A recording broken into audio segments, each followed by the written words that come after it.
전미애수님, 예, 이번 올림픽 보셨죠? 예, 올림픽 중에서도 축구 보느냐고 저는 새벽에 일찍 일어났었는데 축구를 보면서 우리 인생 마지막이랑 비슷하지 않을까라는 생각을 했습니다. 예, 이 축구 다 보셨어요? 예, 축구에서 제일 운 좋은 사람이 누구예요? 김기희라고 이번에 축구 동메달을 따서 그 선수들이 군대를 안 가게 됐죠. 물론 뭐 돈 얼마 받는 거 뭐 그런 거보다도 군대 안 가는 게 아무튼 제일 큰 상인 것 같아요. 이제 근데 거기 군대를 안 가려면 운동장에서 적어도 1분 이상은 뛰었어야 된대요. 근데 1분도 못 뛴 사람이 한 명 있었는데 김기희라는 선수인데 마지막 2대 0으로 이기고 있으니까 홍명보 감독이 이제 1분 남겨놓고 끝나기 1분 남겨놓고 이제 들어가서 4분 정도 뛰었어요. 마지막에 4분 4분 뛰고 군면제 받았죠. 정말 운 좋은 사람인데 이번에 굉장히 실력이 좋은데도 거기 안 데려간 선수가 한 명 있죠. 누구예요? 독일에서 뛰고 있는 손흥민 선수죠. 손흥민 선수는 굉장히 축구를 잘함에도 불구하고 안 뽑혔어요. 뭐 여러 가지 설이 있겠지만 아무래도 좀 손흥민 선수 아버지 때문에 좀 찍힌 게 아닌가. 그 전에 아버지가 손흥민 선수가 이렇게 우리나라에 들어와서 벤치에 앉아 있으니까 이제 운동장에서 뛰지 못하고 아버지가 그딴 식으로 하려면 아들, 나 독일에서 열심히 뛰어야 되니까 한국에 불러오지 마라. 아들 뛰게 하지 않으려면. 근데 여기 4분 뛰고도 군면제 받았는데 그래서 아들이 손흥민 선수는 여기에 함께 하지 못했죠. 그래서 지금 제일 가슴 아파하는 선수가 아닐까. 다른 친구들은 다 군면제 받았는데 손흥민 선수는 계속 군대를 걱정해야 돼, 안 해야 돼요? 해야 되는 거죠. 참 그렇습니다. 그리고 또 마지막에 독도는 우리 땅 들고 이 독도는 우리 땅 이 팻말 그거를 들고 이렇게 마지막에 그 세리머니 해가지고 그 IOC에서 왜 정치적인 색깔을 드러내냐? 너는 동메달 받으러 나오지 마라. 다 이겨놓고도 동메달을 목에 못 건 이름이 누구죠? 박종호 선수.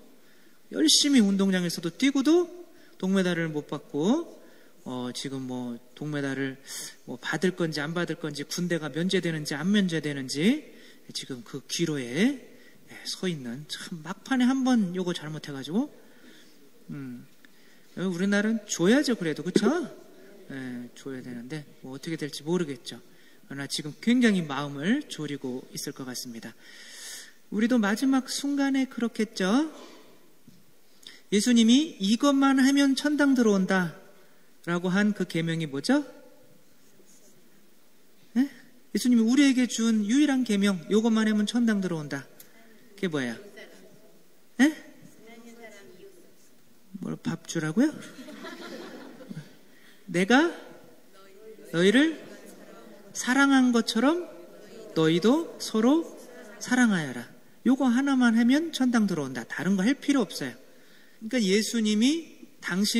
예수님이 우리를 사랑한 것처럼 우리도 이웃을 사랑하면 예수님께서 받으신 영광, 예수님이 하늘로 승천하시는 것도 영광을 받으시는 거고 성모님이 하늘로 승천하시는 것도 영광을 받으시는 거죠. 아무 일도 안 했는데 영광을 줄 수가 없는 거죠. 그래서 홍명보 감독이 이렇게 뽑아가지고 세운 그 팀에 들어가서 열심히 메달을 따려고 노력하지 않으면 절대로 밖에서는 아무리 실력이 좋아도 메달을 딸 수가 없고 영광을 받을 수가 없는 거죠. 그러니까 예수님이 우리를 구원해 주시려고 하는 것은 당신의 소명에, 사랑이라는 소명에, 예수님도 선교회로 온 거죠. 우리도 가서 선교하라 이거예요. 그 소명에 참여해야만 당신이 열심히 해서 아버지께로부터 받은 영광, 하늘로 승천하셔서 아버지 옆에 앉는 거죠. 그 영광에 우리도 참여시켜줄 수가 있다는 거죠. 근데 그 영광에 아무리 내가 실력이 뛰어나고 훌륭한 사람이라도 그 예수님의 소명에 참여하지 않으면, 손흥민 선수처럼 아무리 훌륭해도 밖에 있으면 그 영광을 차지할 수가 없는 거죠. 그러나 그 영광에 단 4분만 참여하더라도 예수님이 받으신 그 영광을 우리도 똑같이 받을 수 있어요, 없어요? 있는 거예요.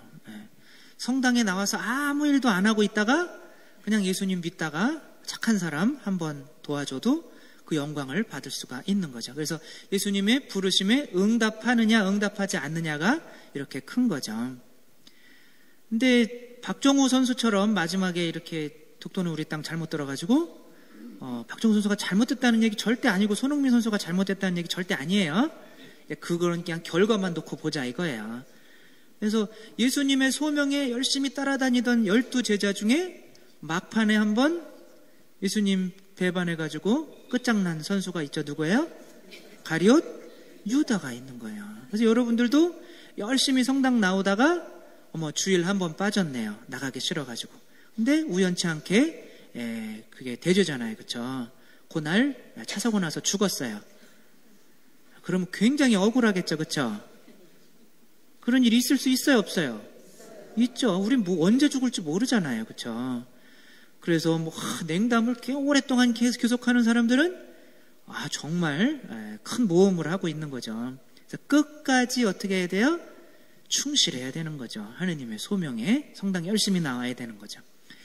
근데 성모님께서 예수님처럼 하늘나라에 올라가셨다는 이야기는 우리들은 어떤 누구도 예수님의 그 받은 영광에 이게 육체적으로 하늘나라에 올라갈 수 있을 만큼 예수님의 그 소명에 참여한 사람은 아무도 없습니다.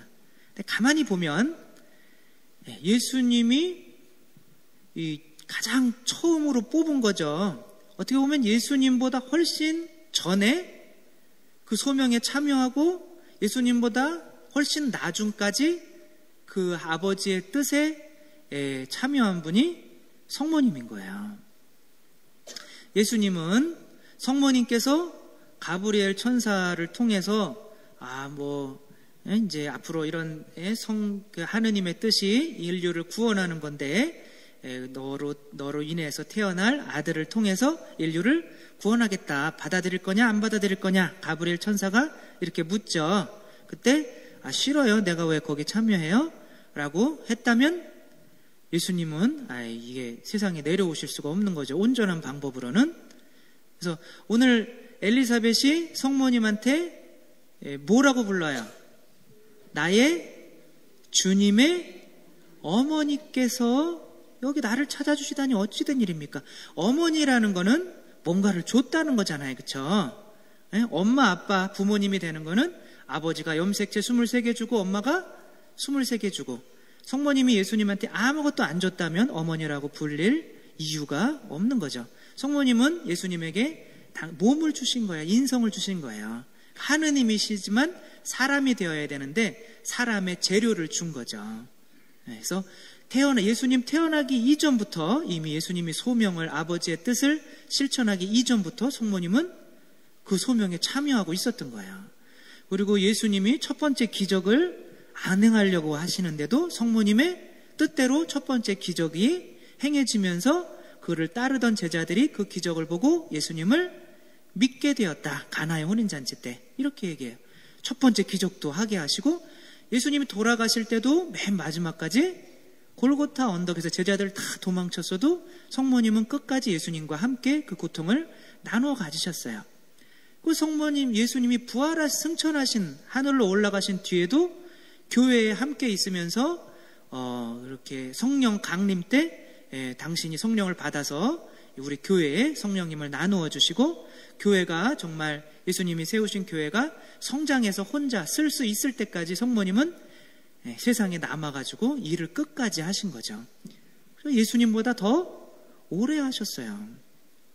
그러니까 아버지께서 예수님이 너 나의 소명을 잘했으니까 월급 받아라.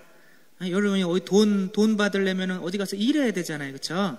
일하지도 않는데 축구 운동장에서 뛰지도 않는데 메달 주진 않잖아요. 일을 해야만 영광을 받는 건데 예수님은 아버지의 뜻 따라 일을 해서 영광을 받은 거죠. 승천하신 거죠. 부활하셔 승천하셨는데 성모님은 예수님 태어나기 이전 훨씬 이전부터 훨씬 나중까지 했는데 성모님이 그런 영광을 받으시지 못한다면 그건 말이 안 되는 거죠. 그렇죠? 그래서 성모님이 하늘나라로 승천하셨다는 것은 아주 오래전부터 이 교회에서 믿어오던 것이었지만 1950년에 비오 12세에 의해서 이제 정식으로 교의로 정해지게 된 거죠. 이런 것뿐만이 아니라 사람이 썩게 되는 거는 뭐 때문에 썩게 돼요? 언제부터 썩게 됐어요? 아담과 하와가 죄를 지은 전에 썩을 수 있었어요? 후에 썩었어요? 너는 흙에서 났으니 흙으로 돌아가라 라고 하는 벌을 내린 거는 아담과 하와가 죄를 지은 다음이었어요. 이 말은 무슨 뜻이냐면 아담과 하와가 죄를 짓기 이전에는 썩을 필요가 없었다는 거예요. 몸이 썩는 거는 그 안에 죄가 들어갔기 때문에 벌이에요, 벌. 그런데 성모님은 원죄가 있어요, 없어요? 없어요. 왜 어떻게 어디를 봐서 없다고 할 수 있어요? 만약에 성모님한테 원죄가 있었으면 그 원죄가 있는 몸을 누구한테 주는 거예요? 예수님한테 주니까 예수님도 원죄가 있어야 돼요, 없어야 돼요? 근데 예수님이 깨끗한 우리 죄를 위한 깨끗한 제물이 되려면 그 당신 안에 원죄가 없어야 되는데 성모님으로부터 원죄를 받았으면 깨끗한 제물이 될 수가 없는 거죠. 그래서 인류 구원을 위해서 예수님을 그리스도를 이 세상에 떼어놓은 것뿐만 아니라 그 이전에 이미 아담과 하와 이전에 그 예수님의 어머니가 될 분도 함께 떼어놨던 거예요. 그러니까 성모님은 아담과 하와 이전에 원죄 이전에 존재하시는 분입니다. 그렇지 않으면 아담과 하와의 후손님은 원죄를 이어받을 수밖에 없어요. 그러니까 우리들이 자녀들에게 원죄를 이어주는 것은 우리들 몸 안에 원죄가 있기 때문에 그래요. 그러나 성모님은 그 원죄 이전에 있으신 분입니다. 성인들도 썩지 않는 성인들이 되게 많아요. 뭐 오상의 비오 성인 아시죠? 오상의 비오 성인, 그 다음에 2차 바티칸 공의회 했던 요한 23세 다 아시죠? 베드로 성당의 유리관에 그대로 썩지 않고 있어요. 통통해요. 암으로 돌아가셨는데도, 몸이 썩어 돌아가셨는데도 그대로 있어요. 그리고 뭐 한 1000년 된 십자가의 글라라 성녀, 카타리나 성녀, 1300년 된 루시아 성녀, 하나도 안 썩어요. 신기하죠? 안 믿는 분위기네요. 신부님 얘기하는데.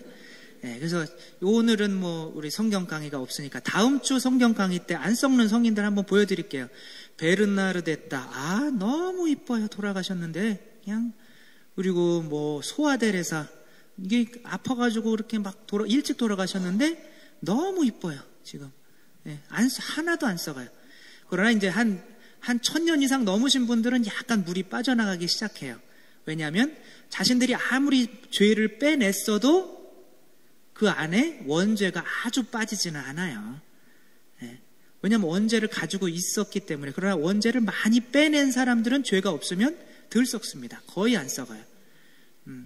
우리 밀떡 미사 지낼 때 밀떡으로 이렇게 미사 지내죠, 그렇죠? 성체. 그 밀떡에는 누룩을 넣어요, 안 넣어요? 누룩을 안 넣어요? 그걸 잘 아시네요. 누룩을 안 넣으니까 안 부푸는 거죠, 그렇죠? 근데 왜 이게 이제 이스라엘 백성이 이집트에서 탈출할 때 누룩 없는 빵을 먹었기 때문에 이 예식이 생긴 거예요. 그럼 왜 누룩 없는 빵을 먹었을까요, 이스라엘 백성이? 누룩을 넣으면 이렇게 부풀죠, 빵이 부풀면 빨리 상할까요, 늦게 상할까요?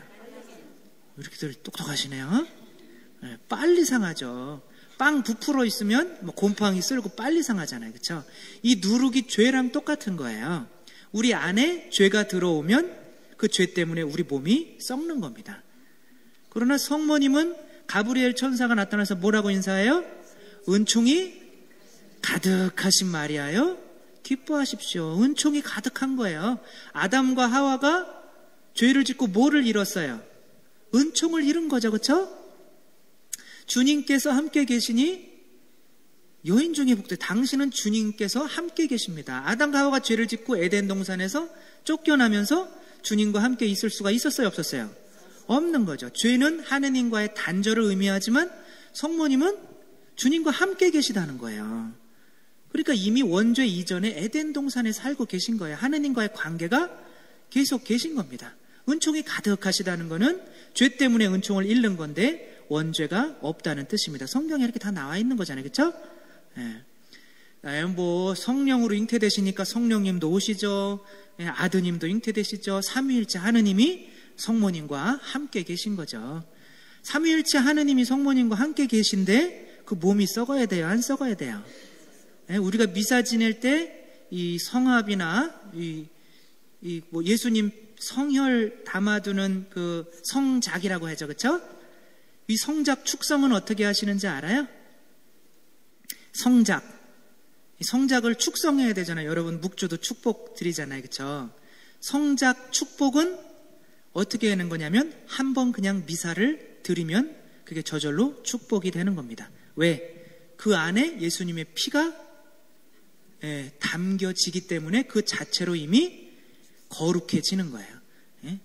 하느님을 여기 280일 동안 담고 계셨던 성모님이 얼마나 거룩하겠어요. 그렇죠? 잠깐 당겼던 이렇게 예수님의 피가 잠깐 당겼던 성작도 거룩해지는데 우리도 거룩한 사람이 아니에요. 예수님의 성체를 영하잖아요. 그렇죠? 그래서 언젠가는 우리 성모님이 승천하셨다는 것은 우리 미래의 영광을 미리 보는 거예요. 우리도 우리 영혼만 하느님의 일을 위해서 노력한 것이 아니라 우리 육체도 노력을 많이 했죠. 그렇죠? 그래서 영혼만 하늘나라 가서 영광을 받는 것이 아니라 고생한 육체도 가서 하늘의 영광을 받아야 당연한 거잖아요. 그러나 이미 우리 안에는 죄가 있어서 지금 우리의 육체는 썩어버릴 것이지만 마지막 날에는 우리 육체가 다시 죄 없는 육체로 다시 하느님께서 이렇게 만들어 주실 거예요. 우리는 그 육체를 가지고 우리도 성모님처럼 승천을 하게 됩니다. 그게 우리의 미래예요. 그래서 성모님을 보지 못하면 우리의 미래도 보지 못하는 거죠. 우리 육체는 막 학대할 필요가 없어요. 우리 육체도 아버지의 뜻 따르기 위해서 고생하고 있는 겁니다. 우리 성모님 승천하신 거 보고 우리 안에서 우리 육체가 죄로 약간 물들어 있었구나. 그래서 죄를 자꾸 빼내려고 노력하면서 우리들도 언젠가는 우리 축구 선수들처럼 단 4분만 그 소명에 함께 했어도 영광을 받는 것처럼 우리도 아버지의 뜻, 그리스도의 뜻, 내가 너희를 사랑한 것처럼 너희도 서로 사랑하라는 이 뜻에 열심히 참여해서 성모님이 받으신 영광 우리도 언젠가 받을 수 있도록 끝까지 노력해야겠습니다.